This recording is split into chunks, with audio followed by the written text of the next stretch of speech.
Bon, ma première lecture, c'est que ça a été mal fait. Ça a été mal fait, pourquoi? Parce qu'on a eu à tenir des réunions. Et lors de ces réunions-là, on avait donc programmé quelque chose, soi-disant un bureau finalement qui n'a pas eu sa raison d'être, puisque ce bureau-là n'a même pas existé. Donc ça a été vraiment quelque chose de négatif du haut jusqu'au bout. Pourquoi? Parce que le bureau qui a été choisi, donc nous les présidents des arrondissements, on était donc d'office qualifiés à être dans l'organisation.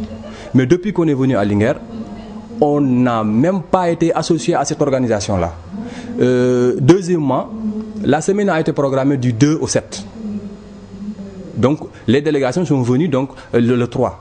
Donc en faisant donc, des investissements humains dans leur commune. Donc on est venu ici le 3 au soir.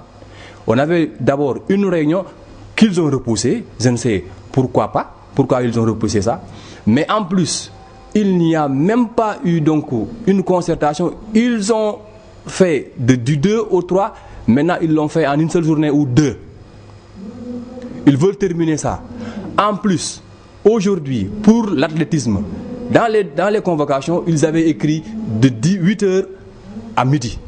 On démarre à 8h, on termine à midi pour toutes les compétitions. À notre grande surprise, moi, ma délégation a été la première sur la place. J'ai appelé, j'ai dit pourquoi ce retard-là. Ils sont restés jusqu'à 11h.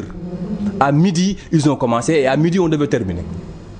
Malheureusement, il y a même eu des enfants qu'on a évacués à cause de la chaleur. Donc ça, vraiment, je crois que la semaine-là, elle a été vraiment organisée, mais d'une manière très mal. Et ça, c'est regrettable.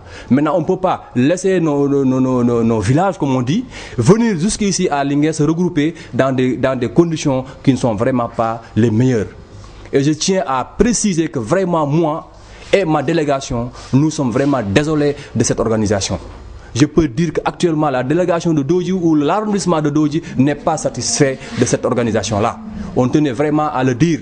Et parce que c'est nous, on ne parle pas de Linguère, mais on parle du département de Linguère. Et on doit être vraiment associé à ce qu'on fait. Donc ils ne peuvent pas, donc Linguère tout simplement, prendre ça, donc recréer un autre bureau entre eux et gérer. Donc exclure les gens qui étaient nommés d'office. Ça, c'est pas normal. Et on tient vraiment à le souligner. Voilà, donc ça, ce sont quelques problèmes qu'on a eu. Ce matin, il y a eu un retard. Pourquoi? Parce que les gens ne sont pas contents. Nous, proprement dit, on a eu des lutteurs qui sont de l'arrondissement de Dodji, qui habitent à Dundoji. Dundoji fait partie de l'arrondissement de Dodji. On les avait cooptés pour notre arrondissement. Une fois venus à Linguère, les gens de Linguère ont créé des bouquins jusqu'à récupérer ces lutteurs-là. Donc tout ça sont des problèmes, finalement, des mécontentements où on a pu vraiment avoir des problèmes dans cette semaine. Donc je tiens à dire que vraiment, nous, nos délégations, nous ne sommes pas contents.